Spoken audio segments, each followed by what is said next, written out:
Let's dive right into this explainer and unpack a massive, honestly kind of mind-blowing industry shift happening in software development right now. We're standing at this really fascinating crossroads where artificial intelligence is fundamentally changing how we write code. And yeah, it's an evolution that's incredibly exciting, maybe a little bit intimidating, but it is completely transforming what it actually means to be a developer. Look, I know this is the exact fear keeping computer science students and even seasoned developers up at night right now. You see an AI agent spit out a fully functional React web app in, 30 seconds? Complete with styling and database connections, and you can't help but wonder, what exactly is left for us humans to do? Are we literally just coding ourselves out of a job here? Well, the short answer? Absolutely not. The reality is that the role isn't dying, it's evolving. You are actually about to step into a much more powerful position. The data we're looking at today makes one thing crystal clear. Programming competence isn't becoming redundant. It's just needed in a vastly different and honestly far more demanding way. Here's our roadmap to guide you through this transition. We'll cover, first, the myth of the end of coding. Second, the new orchestrator role. Third, quality, security, and architecture. Fourth, debugging thought and communication. And fifth, building portfolios in the AI era. All right, let's start with part one. The myth of the end of coding, from syntax typist to system thinker. We are literally watching an incredible paradigm shift happen in real time. On one side, we have the classic coder. Think about spending 3 hours tracking down a missing semicolon, writing boilerplate database connections, or manually typing out standard API endpoints.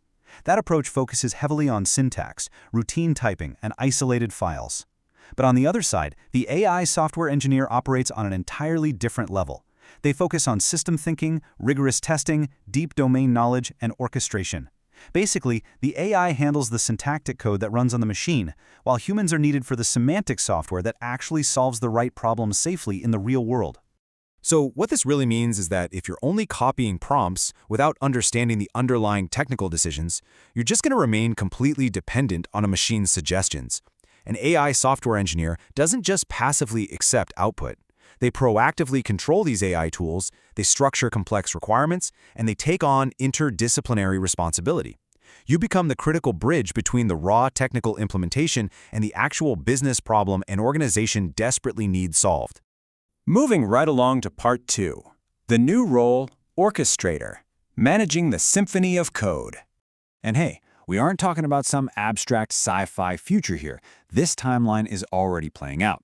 Pre-2024, the landscape was mostly manual coding routines. You wrote the tests, you wrote the functions, you deployed it. But look at August 1st, 2024. The EU AI Act went into effect, actively enforcing strict risk frameworks and accountability for AI systems. And looking ahead through 2025, tools like GitHub's Copilot agent are evolving to handle highly complex tasks and even prep entire pull requests independently. What does this mean for your daily routine?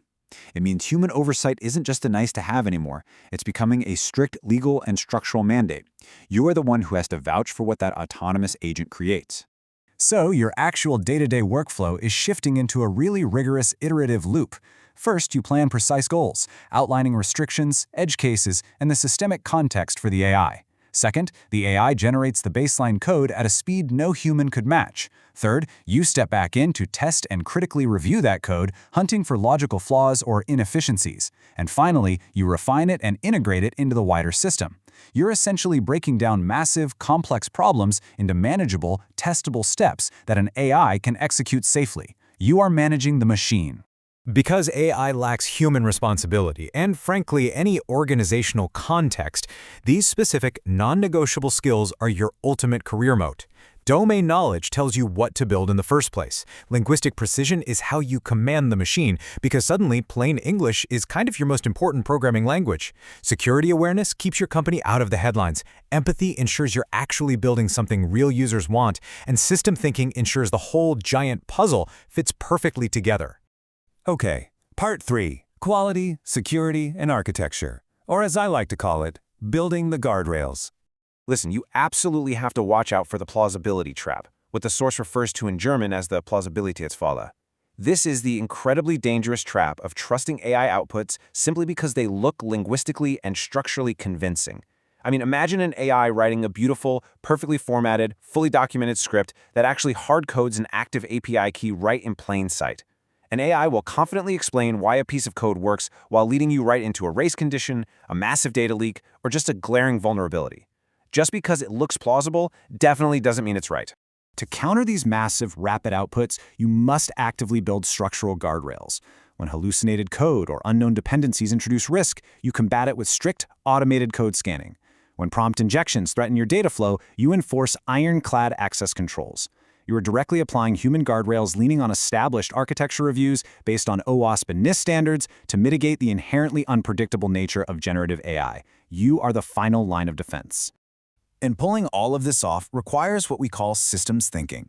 An AI might write an incredibly efficient single function for a user login screen. That's great, but only you can design the architecture that connects that login screen to the APIs, the backend databases, the cloud services, and the overarching authentication protocols cohesively.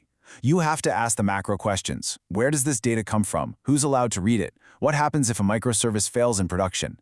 The AI doesn't see the whole forest. It only sees the single tree you pointed it at. Speed does not replace responsibility.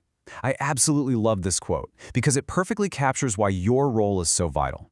The AI acts fast, generating code at a blistering pace, but you are the ultimate quality gatekeeper, answering for the final product.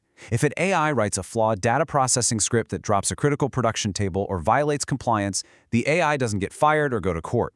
You and your organization do.